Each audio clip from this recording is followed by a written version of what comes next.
Hey everybody, I'm Jay, and this is my favorite subject, which is series about me and my life and my interests and my transgender journey.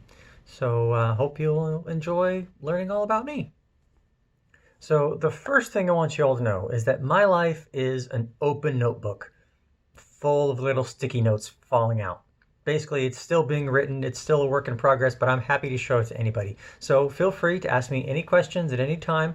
Drop them in the comments, shoot me an email, hit me up on Facebook, anything. And if the topic is worthy, I guess, I will probably bring it here. So feel free to ask me anything you like. Don't worry about insulting me, it's virtually impossible. So I figured, this only being the second video, I'd start with the basics. I'm 45 years old.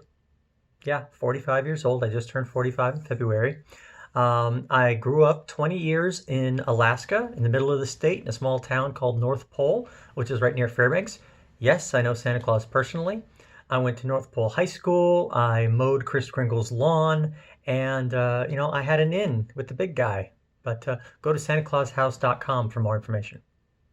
My full name is James Roman Stulpek. James after my father, Roman after my mother's father, and of course my last name. And I have no intention of changing it legally. I'm non-binary and gender fluid, so I'm okay with who I am and who I was.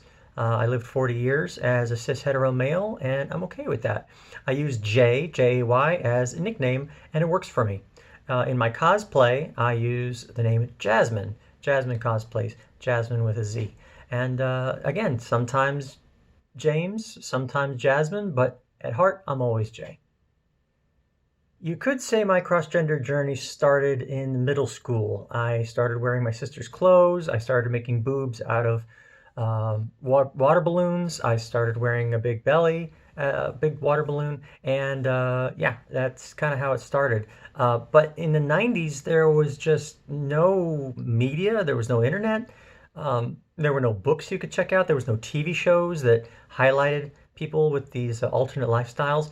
There were a couple of movies, Tootsie, Mrs. Doubtfire, TV shows like Bosom Buddies, but most of these transgender cross-dressing, even gay was played for laughs or played for jokes. So it was really hard to know where I fit in that spectrum because I never felt so strongly with dysphoria that I needed to be a woman, but I did like wearing the clothes. So it was a very weird time for me growing up without any support, and I just kind of had to figure it out as I went along.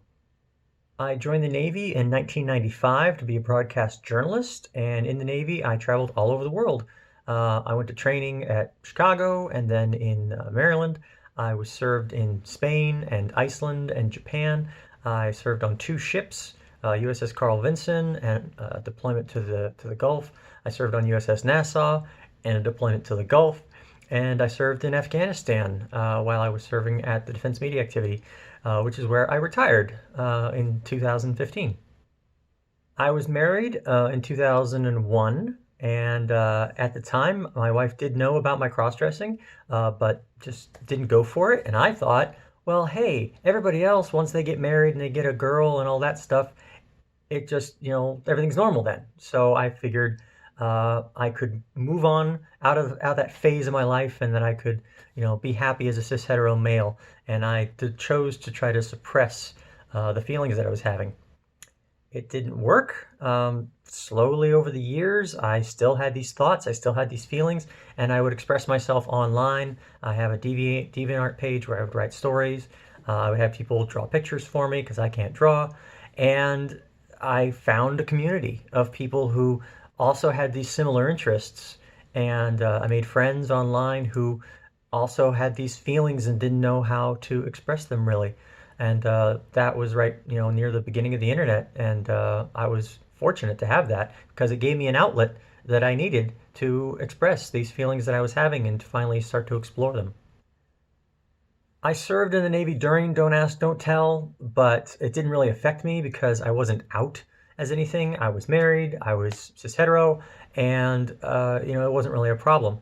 I was a drill instructor for a few years, and I had to deal with recruits who said they were gay, and we had to tell them to go to legal and sign a waiver, and basically that being gay didn't get them out of service. But they had to hide it, and I always felt bad about that.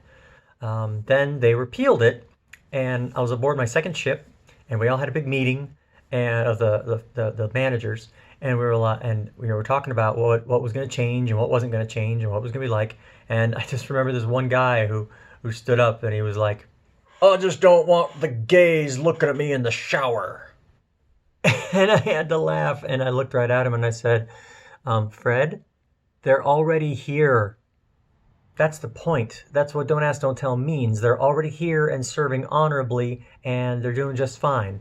But honestly, you're putting yourself on a bit of a pedestal there, buddy."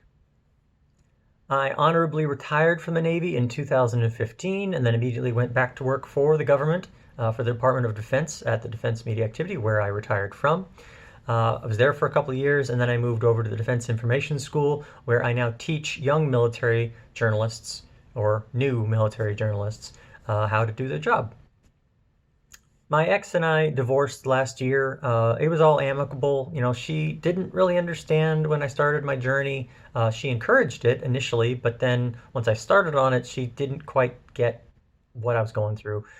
She's okay with it now. We're still friends. It was an amicable divorce, and I was at her subsequent wedding that she's already got with somebody, and he's great. He's a good guy for her. We were just on different spiritual paths, and it was better for us to kind of take things in our separate way, because I couldn't be who I really wanted to be with her, and she needed things from me that I couldn't give her anymore. It's when I realized that I identify as asexual, which it doesn't mean that I don't do that sometimes. It just means that I don't look at a naked woman and get horny. I realized I never had a horny teenager phase, and what was probably happening when I was a teenager is I was looking at magazines with women in them, and I thought that I was excited for the women, when in fact I was excited for the clothing and excited to look like those women. And now that's what I do. I officially started my transgender journey in early 2016. I started going to a support group in DC. I started one-on-one therapy. I went on hormone replacement, and the hormones really haven't affected me all that much. There's been just a little bit of development here and there, but my personality didn't change, my emotions didn't change, and my body didn't change really much. And that's because of a lot of factors. Hormones affect everybody differently. It was just a step that I had to take to, see what would happen. And it helped me to figure out that, no, I don't really need the hormones, but I do want to get some surgery in the future. Near the beginning of my journey, I also started cosplaying or cross-playing at conventions in my area, mostly playing female characters in bodysuits like Zero Suit Samus or Dark Phoenix or Catwoman. And that was a great resource for me to express myself and interact with people like who only ever knew me as a woman. And it really gave me the confidence that I needed to make the decision to do what I do now, which is be gender fluid. In 2018, I actually started using the term mix instead of Mr. That's MX period. And I did that at work. And then shortly after I made the change officially like that, I started femizenting at work. I got a new picture on my badge, and I couldn't do it every day because I was getting my beard removed. But now that my beard is almost completely removed, thanks, Mom, I can femizent almost every day. And that is where I'm happiest. Doesn't mean there aren't still days that I wear a tie and, loafers and put my hair back in a ponytail, but they're very few and far between. This is how I want to present on a daily basis, and it's what makes me happy. My next major goal is to get breast implants.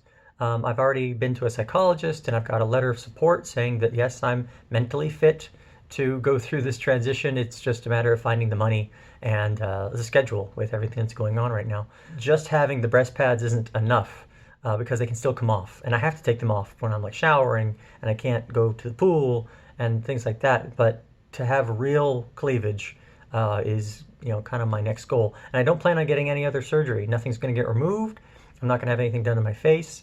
I mean, maybe a little trachea shave, maybe an oreectomy, but none of that is required. Those are just optional. The main thing is just get some hooters, and I think then I'll be all right. Well, thank you for listening to me rant. I hope you enjoy it and maybe you learn something. And if you have any questions, again, just drop them down in the comments and I will get to them just as soon as possible. Take care. Love you. Bye.